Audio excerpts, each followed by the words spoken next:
Good morning. Thank you, Rich. That was beautiful. I'm Ginger Ryan, and I'm your facilitator today. Welcome to all of you here in the sanctuary and to all of you on Zoom. This would be a great time to silence your cell phone or put it on airplane mode. I've realized that works as well. Also, if you wish to have a particular joy or sorrow mentioned, please remember to fill out the form in the back of the sanctuary. If you are new here, please ask any of us how to sign up and get copies of our newsletter. And look at our Facebook page. Becky Tanner can help you, and she'll get you on our email list. Following this service, we are having our all-important annual congregational meeting. After the service, we ask that you leave the sanctuary and then return at 11:45. And that's important because we need to count you. So Becky's, all our fingers and toes. Becky will be at the door counting the people who are eligible to vote for. Giving them a voting card. Okay, and a voting card. Okay, before we begin, we have some announcements. Roland reminds us that free thinkers will be here at 1 o'clock today. That's a problem. Okay, they'll be in. The back room. Yes, okay. From Molly and Morris, the first Friday hike is this Friday. Meet at the church at 9 a.m. or at the Hunter Canyon parking lot around 9:30. She says it's a fairly easy 2-mile hike. The second announcement is about a visit to the Amarant American Indian and Western Art Museum near Benson next Sunday. I don't know if all of you have been there, but it's really a fabulous museum. And it's in Texas Canyon. And if you've not been there, that's worth going to just to see the rock formations. There will be carpooling from the church at noon. See Molly for more information. Oh, dear. Okay. Tina reminds us that next Saturday, and I'll repeat, next Saturday, Lex, wherever you are, at 10 a.m. at Southern Arizona Veterans Memorial Cemetery, there will be a butterfly release in celebration of life. I know all of us have lost many friends in the recent past, so if you would like to sponsor live butterflies for $2 each and or have your loved one's name read in their memory, there is a number to contact, and I will leave it here under Becky's beautiful flowers. So if you want the number, it's there. A reminder that the silent auction for the paintings on the wall over the coffee bar ends today. All proceeds from those sales will go to the church. And I was teasing Lex by reiterating it that it's next Saturday, because in his joys and sorrows, his sorrow was he went last Saturday. And then there were no people, no butter, and no butterflies. So, okay.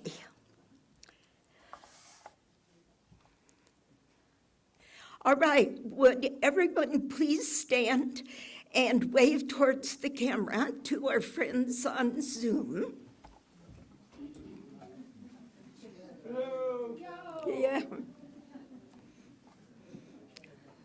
Okay, you can be seated. Let's take a moment to sit in silence and listen to Rich play a prelude he wrote himself, Prayer Duet.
Please, thank you. For our chalice lighting, the reading was written by the Reverend Kimberly Tonchak Carlson, who is honored to serve the First Unitarian Society of Milwaukee as the Minister of Religious Education. She writes, "It is not by chance that you arrived here today. You have been looking for something larger than yourself. Inside of you, there is a yearning, a calling, a hope for more, a desire for a place of belonging and caring. Through your struggles, someone nurtured you into being, instilling a belief in a shared purpose, a common yet precious resource that belongs to all of us when we share. And so you began seeking a beloved community, a people that does not put fences around love, a community that holds its arms open to the possibility of love, a heart home to nourish your soul and share your gifts. Welcome home. Welcome to worship." For joys and sorrows, again, we have Lexus Sorrow. From Gary Rudapa, "My sorrow is the death of Rabbi Harold Kushner. He's read a number of his books." Were there any joys and sorrows on Zoom? Finally got back in, but there are no. Okay. Nothing in the chat. We are a caring congregation and share our joys and sorrows, trusting that our sorrows are easier to bear and joys are magnified when we share them. I will add a stone for each sorrow and joy, and several for those that are felt keenly in our hearts, but not shared out loud.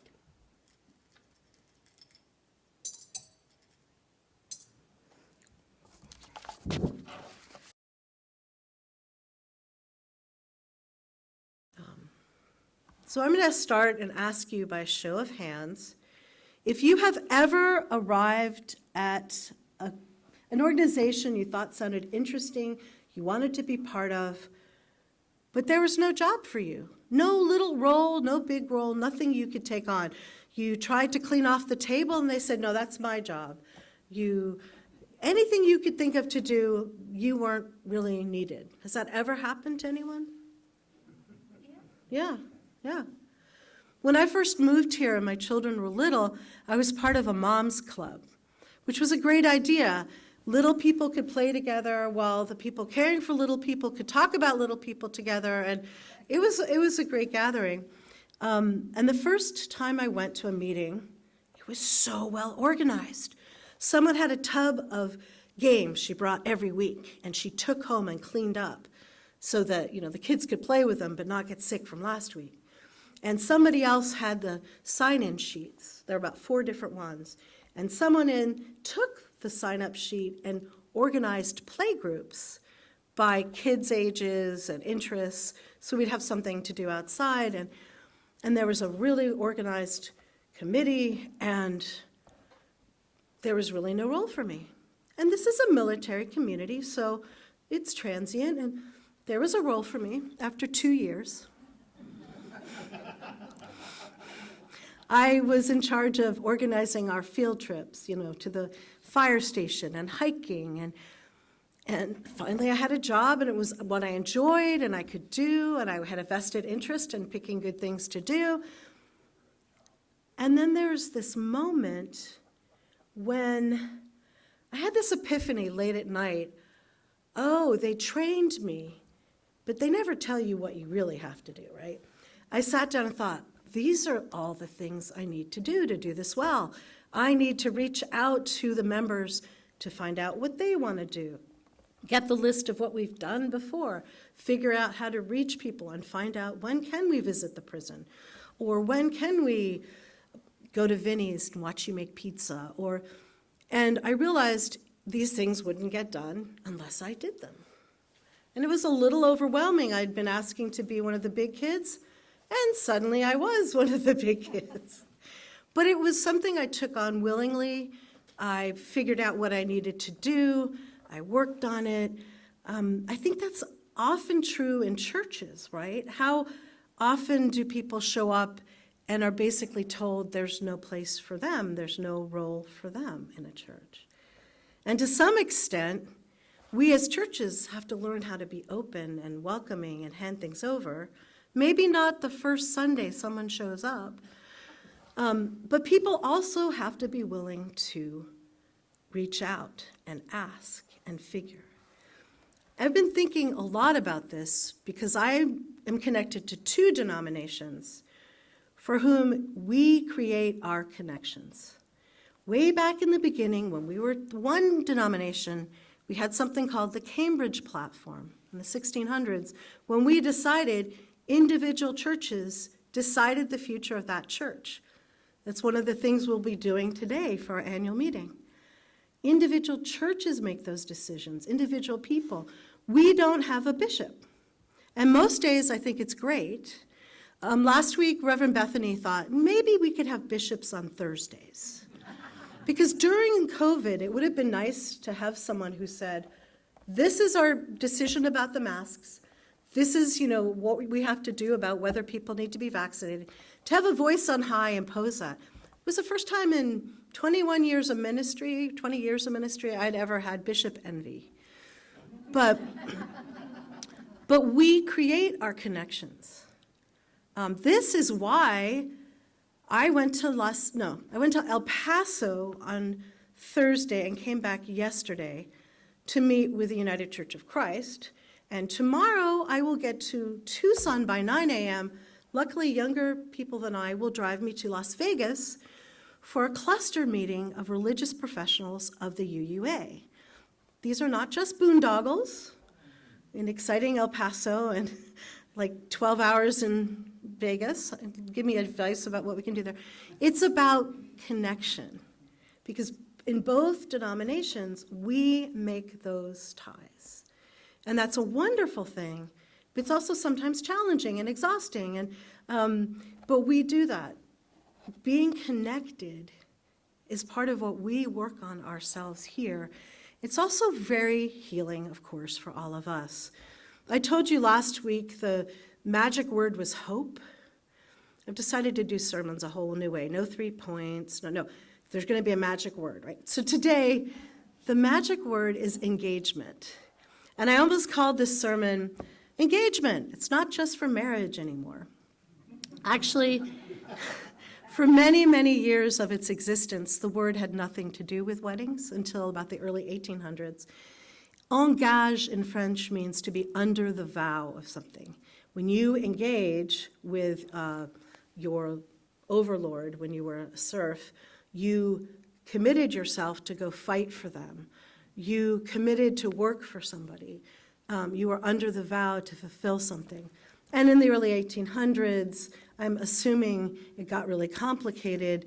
Getting married had all sorts of things you became under the vow to fulfill.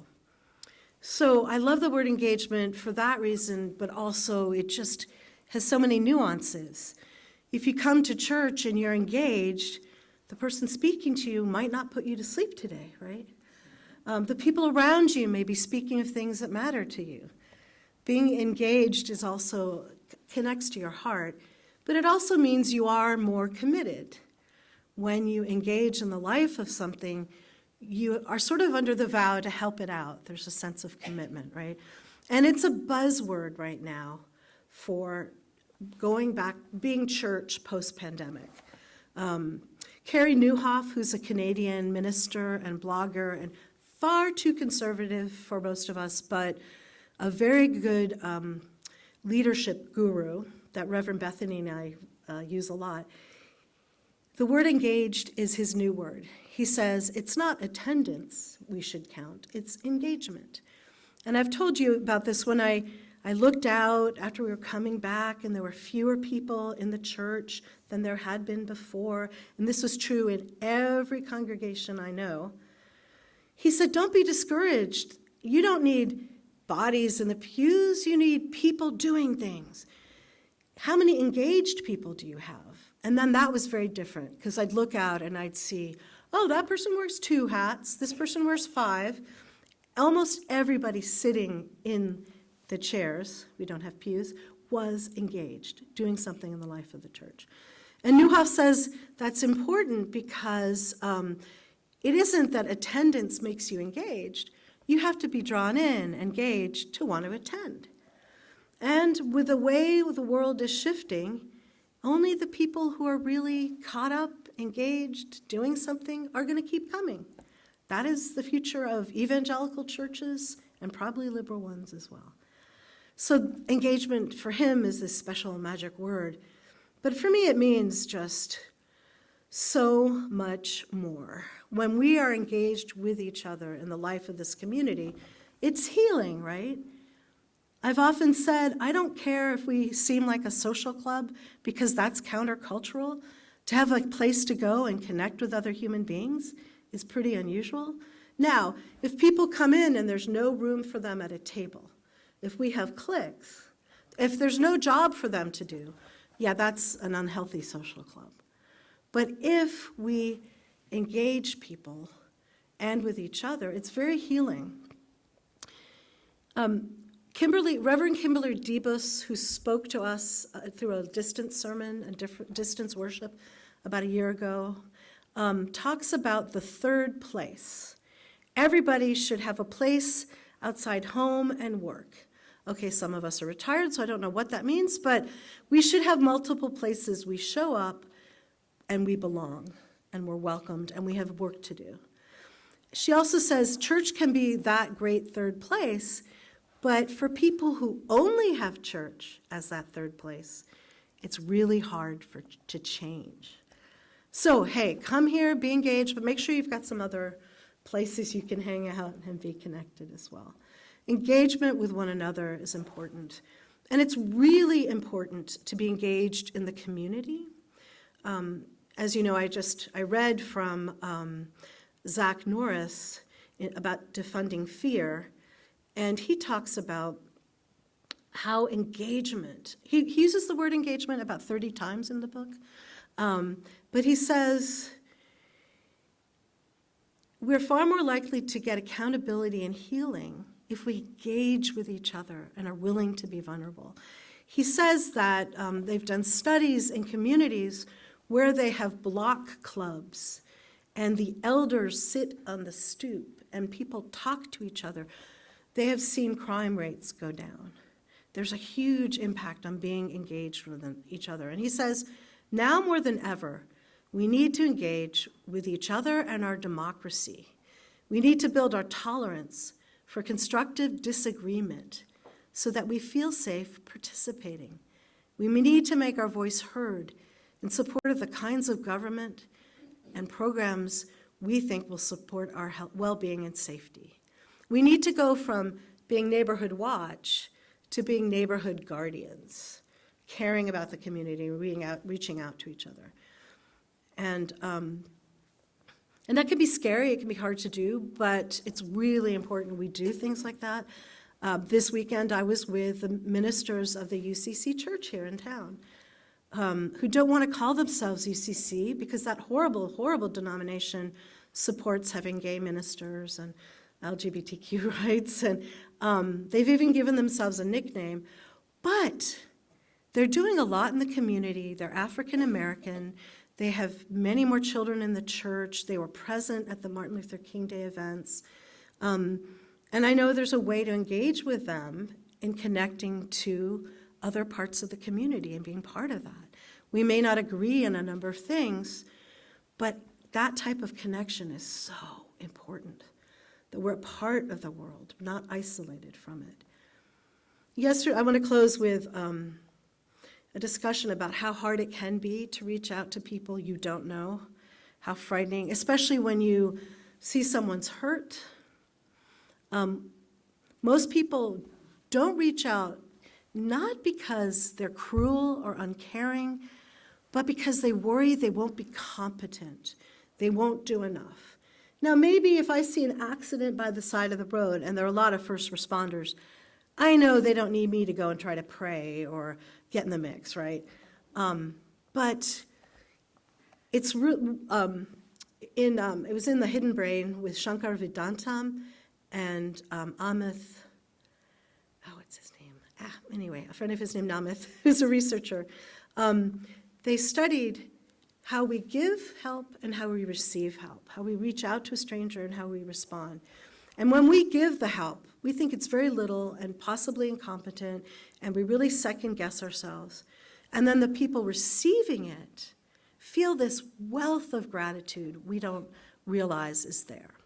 So Amit went back to his office after being out for COVID, and he expected to find a dried up sandwich and dead plants. But he found a clean office, and his plants were doing much better than when he was there.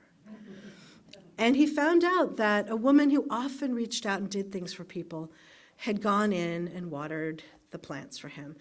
And he asked her about it. And she said, it was nothing. I hoped I did it right. I just, poured some water. But he felt so loved. Could you imagine, no dead plants in your office? Going back to work and someone had thought about you and the space was actually nice? There is a huge disconnect between when we want to give help and when we want to receive. We don't realize the power of it and the power giving has on the community. These researchers found out that if they gave someone some chocolate or tea, they were more likely to donate to strangers right afterwards. And we've heard about the people who pay, in McDonald's, they pay for their meal and the person behind. Have you heard of the woman who one morning paid for the person behind her, and it was still going the next day? 278 people kept it going, and the 279th stopped because they were confused. So that act of giving perpetuated forward to multiple acts of giving. So lest we be scared to connect in our community or with each other, to find that job that we think we can do and we're rebuffed, keep on trying, keep on doing. We're all human, we're all awkward, we're all loving. Thank you all. Our closing words come from Deborah Burrell, who is a member of the UU Metro Atlanta North congregation. She's an avid gardener and an occasional freelance writer. She writes, "We have basked in the warmth and beauty of this flame and this community. As the chalice flame is extinguished, let us carry its glow within. Let us kindle new sparks within these walls and beyond." Please be seated. In a moment, I'm going to have you listen to the postlude, but I would really like Gail and Rich Wilder to stand up.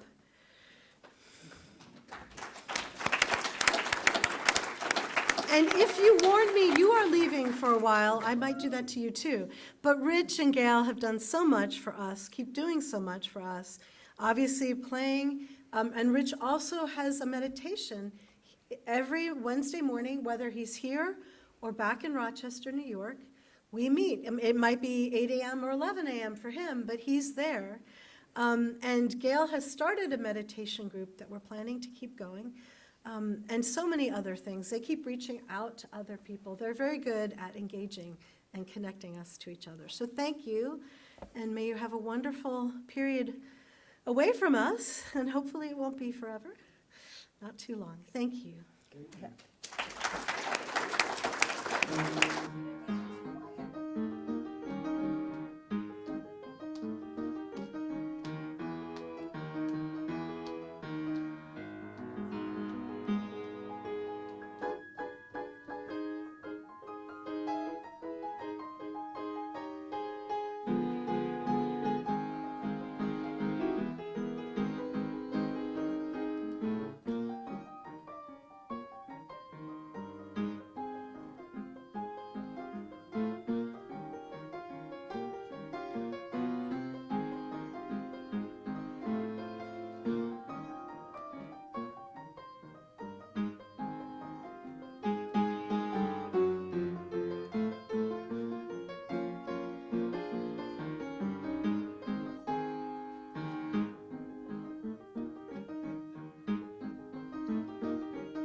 Thank you.